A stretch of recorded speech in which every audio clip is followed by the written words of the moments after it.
A Travis County judge rejected a plea deal for an accused serial killer this morning. Raul Meza Jr. is accused of killing Gloria Lofton in 2019 and Jesse Fraga last year.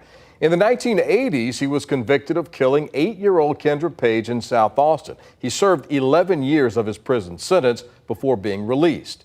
Now police say he could be linked to as many as 10 cold cases going back 25 years. And while the judge has rejected one proposed plea deal, the case isn't over just yet. KVUE's Malia Masamoto explains.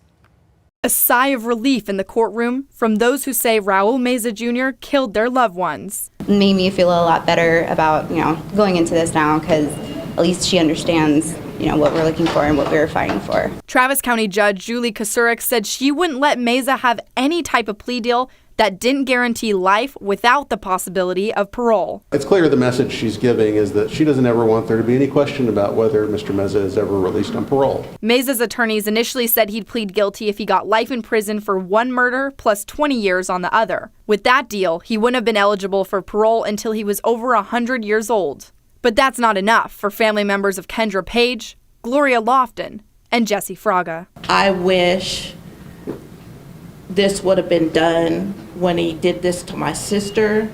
Then all these families wouldn't be here today. In court, the rejection of the proposed plea deal seemed to come as a surprise to Meza. It appeared to me that his natural reaction was to stare at the prosecutors like, we thought this was a done deal, why have you screwed the deal? But to the victims' families, they feel his eyes tell a more sinister story. I think that shows the energy of how he wants to play this game of he thinks it's intimidating, so that's not. He thinks he's dictating. And though the legal battles may continue with Meza's possible connections to other cases, however it is, as long as he remains behind bars and, hopefully dies in there, we'll be happy. The victims' families said they won't be giving up their fight. In Austin, Malia Masamoto, KVUE News. Meza's attorneys say they're fairly confident that this case will not go to trial. The judge did set a date for September 30th to discuss a new plea deal, but his attorneys say they will likely come to an agreement before then.